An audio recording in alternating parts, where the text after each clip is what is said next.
Mapagpalang araw mga kataba. Yan. Dahil marami tayong leftover na rice, yan, mamaya ipo-fried natin ang ating rice at gagamit tayo ng bawang at giniling. Maglalagay tayo ng malunggay. Hiniwa ko siya ng chinap ko yung malunggay natin. At gagamit tayo ng oyster sauce. No? Magkakaroon ng buhay yan mamaya. At meron naman tayo ditong Shanghai. O, ano na to? Hindi na to big deal mga kataba. Naka-ready na yan. Kagagawa ko lang yan kanina. At yun naman cheese dog natin. Binilog ko siya. Nilagyan ko siya ng toothpick. Hinati ko lang yung ating isang piraso. No, ginawa nating dalawa. No. At lalagyan natin ng nakatimplang omelette ang style. Pero gagamit tayo ng ating hotdog. Yan. Nakatimpla na yung ating scrambled. In-scrambled ko ang ating egg. Nasison ko na to ng salt and pepper kasama ng dahon ng sibuyas at konting carrots. Yan ang inilagay natin dyan dahil ilalagay na natin to. Yan. Ilagay na natin. Yan. Diba? Para maging kaaya-aya ang ating hotdog. At hindi lang natin basta ipinirito. Tapos, kukuha tayo ng ating kutsara. Saka natin lagyan ng ating hotdog ng laman. Yan. Yan. Dahan-dahan lang at lumalabas ang ating mixture.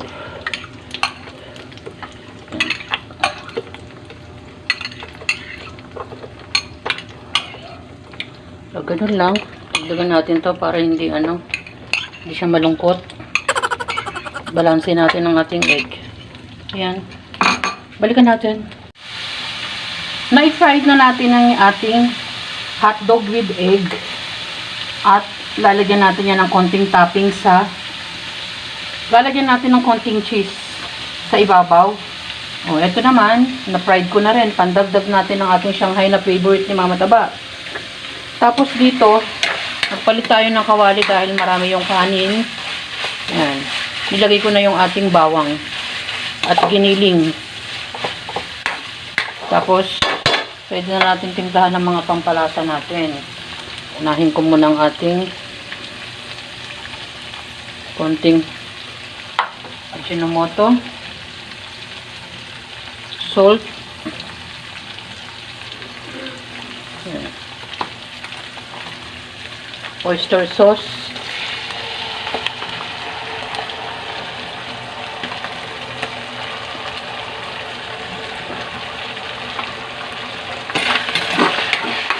lagyan natin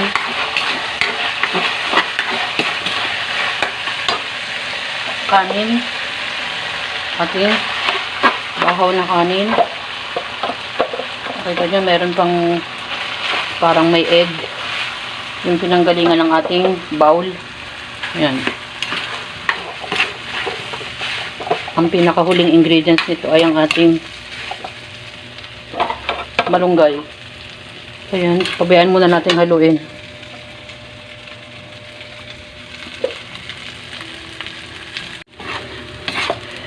Pag wala ng puti-puti yung kanin, halos luto na yan.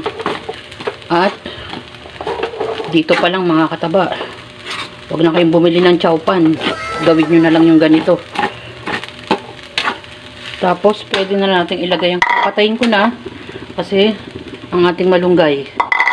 Yan, haluin lang natin kasi kusang maluluto yan. At nakachop naman ang ating malunggay. Yan. Yan. Pwede na natin yan ilagay sa isang lalagyan.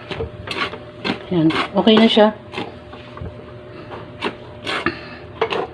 Marami na naman tayong leftover na rice, mga kataba. At ang ginagawa naman ni Mama Taba, ginagawa niya ng paraan sa iba't ibang klase ng pagluluto ng fried rice. Ngayon naman, ang ginawa naman natin, naglagay tayo ng giniling.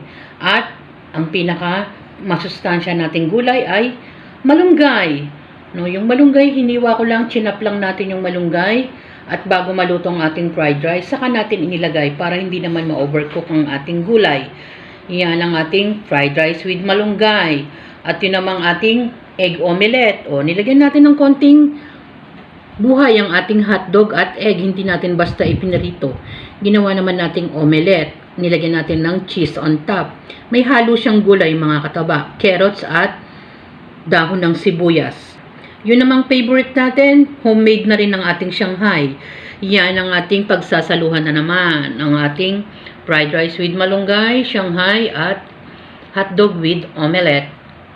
Enjoy, kumain at maging masaya. Salamat sa panunood. At bye! Ingat mga kataba!